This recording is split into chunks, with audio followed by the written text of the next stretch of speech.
Bonjour, Nathalie, prof de yoga avec vous aujourd'hui. Oui, aujourd'hui on parle de yoga, mais, j'ai pas oublié l'astrologie, non, non, non. Vous allez voir, il va y avoir un parallèle, je vais vous l'expliquer. Aujourd'hui, on est en double poisson en astrologie. Ce que ça veut dire ça, ça veut dire que notre soleil et notre lune est en poisson. Et en plus, c'est la dernière journée du poisson. Demain, le soleil va traverser pour aller dans le signe du Verseau.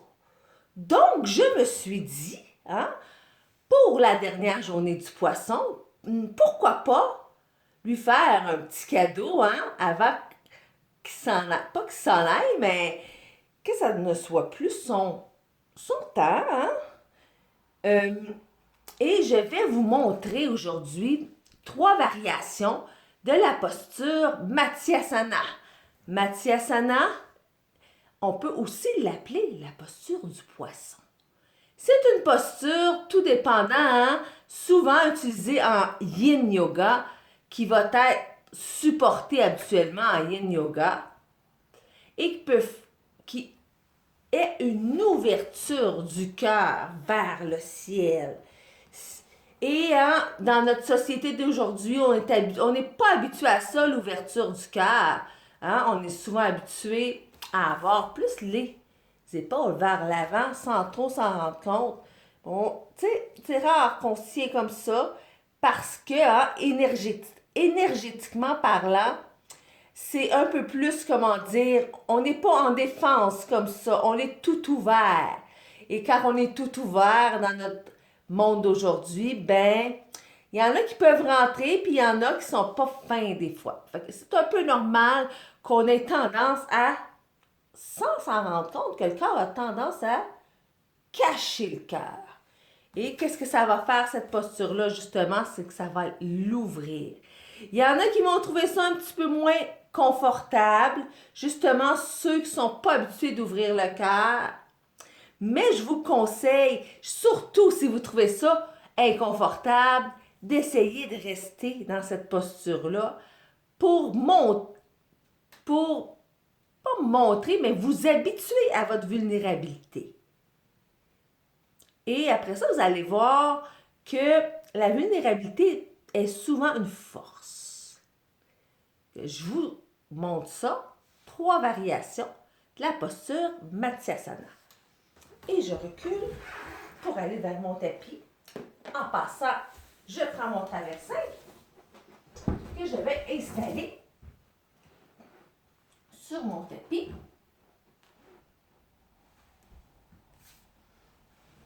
OK. Donc, on va se placer dos à notre traversin. Aussi, le traversin, vous pouvez toujours prendre des coussins si vous n'avez pas de traversin et les empiler. Qu'est-ce qui est important, c'est que ça soit une bonne fondation. Vous pouvez aussi prendre des couvertures que vous pliez ensemble. Que ça soit assez solide pour que votre dos soit bien ancré, bien supporté. C'est ça que je cherchais. Donc, on se retourne dos à notre traversin. Les jambes, on peut mettre les jambes droites ou en papillon. Ce que ça veut dire en papillon, c'est mettre les 2 pieds collés ensemble. Moi, j'aime bien les jambes droites. Donc, on met les jambes droites et on inspire, on allonge la colonne pour commencer. Petit micro-mouvement qui va aider justement quand on va aller à l'expiration, dérouler la colonne vertèbre par vertèbre. On garde toujours la tête le plus possible vers l'avant et on déroule jusqu'à ce que la tête arrive au traversin. Ici, on peut ouvrir les bras, vous pouvez différentes grandeur, petit, grand. Moi, j'aime bien ça, grand, comme je vous ai dit. Si je vous l'ai dit, je ne me souviens plus. C'est une des postures préférées. J'adore ouvrir mon cœur Mais ce n'est pas tout le monde qui est capable. Donc, si vous vous sentez un peu plus mal, vous pouvez rapetisser la grandeur de l'ouverture des bras. Et ici, on peut rester vraiment 15 minutes. Moi, je resterai une demi-heure. Tant que vous n'avez pas de mal aigu. Des mal aigus, on parle de mal vraiment concentré à une place, comme si ça serait une aiguille qui vous piquerait. C'est vraiment concentré. Si ça fait ça, vous vous enlevez de la posture immédiatement. Ce n'est pas une posture pour vous ou ce n'est pas une variation de la posture pour vous. Et ici, on ferme les yeux et on reprend contact avec notre corps à travers la respiration. Donc, on inspire et on expire. On laisse tout aller. On inspire. On est bien supporté ici. Et on expire. Que ça fait du bien. Et la sortie de la posture est aussi importante que l'entrée. On ne veut pas se blesser, surtout pas. On a besoin d'un bon soutien. Donc, les mains, on vient les mettre de chaque côté. La première chose qui lève, la première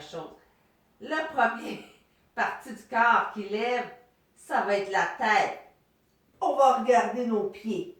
Là, maintenant qu'on a un petit peu plus de place, on peut venir mettre nos mains plus loin et on va dérouler vertèbre par vertèbre notre colonne vertébrale jusqu'à temps qu'elle redevienne droite.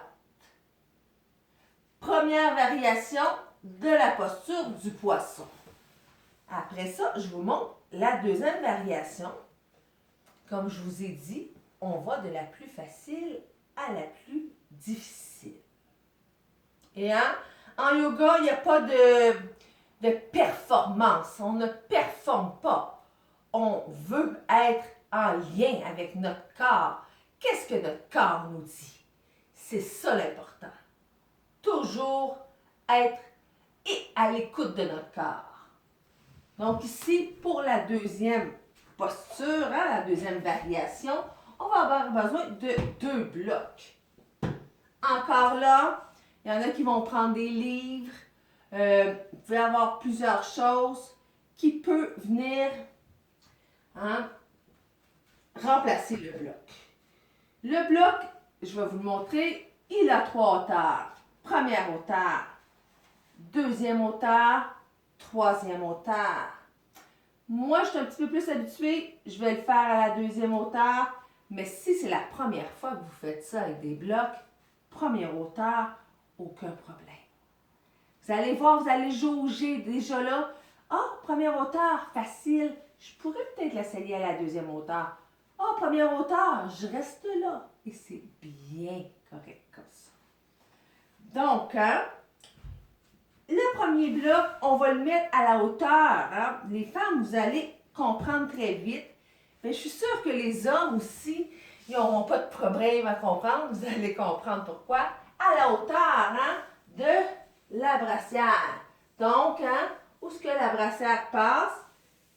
C'est à cette hauteur-là qu'on va mettre notre bloc. Dans le fond, juste en bas des omoplates. Deuxième bloc, ça va être pour notre tête.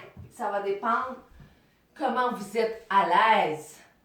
Je vais descendre parce que vous ne verrez pas ma tête, justement, je pense. Et donc, on se met, les ischions. Les ischions, c'est les os des fesses. On les sent quand on s'assoit habituellement. Le dos droit, on inspire comme la première fois, la tête vers l'avant. Les jambes sont vraiment droites. Et les pieds flex. Qu'est-ce que ça veut dire les pieds flex? Je vais vous le dire parce que vous ne les voyez pas les miens. Les orteils vers le corps, vers la tête. Donc, on descend tranquillement de la même façon. On s'appuie avec nos mains. Là, ça se peut qu'il y ait un ajustement à faire avec le bloc. Là, vous voyez, il est un un petit peu trop bas. Et voilà, exactement à la place. Regarde, vous voyez, quand j'arrive ici et ma tête ne touche pas le sol. Important que la tête touche le sol, qu'il y ait un appui. Le deuxième bloc est là pour ça. Et on peut le mettre à la première hauteur, mais on pourrait le mettre à la deuxième hauteur. On pourrait même le mettre à la troisième hauteur. Essayez celle qui est plus confortable pour vous. Moi, j'aime bien avoir la tête un peu plus bas que le reste, donc j'aime bien la première hauteur. Ici, on est bien supporté.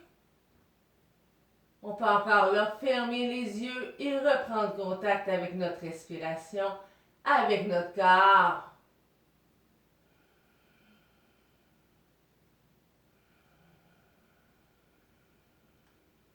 On inspire et on expire. Au moment de la sortie de la posture, encore une fois, c'est la tête qui va regarder en premier les pieds. On prend appui avec nos mains, bien comme il faut, et on va dérouler la colonne, vertèbre par vertèbre, arriver jusqu'à un beau dos droit. Et après ça, on peut vraiment sortir de la posture. Il reste une version, la version sans appui complètement, sans accessoires. Donc, je retire mes blocs. Et ça, cette version-là, vous n'êtes pas obligé d'y aller en premier. Comme je vous dis, aucune performance en yoga. On y va vraiment avec le bien-être du corps. Je recommence. On recommence encore là, toujours dans la même posture, les jambes droites, les pieds flex. Et là, on inspire. Et là, on va avoir besoin un peu plus d'appui avec nos bras. On va aller mettre nos bras de chaque côté. On essaie de coller les omoplates ensemble. Vous voyez mes épaules? Ouh! Et là, tranquillement, ça va être nos coudes qui vont faire les appuis. On essaie de coller les omoplates le plus ensemble possible et on laisse la tête aller vers l'arrière.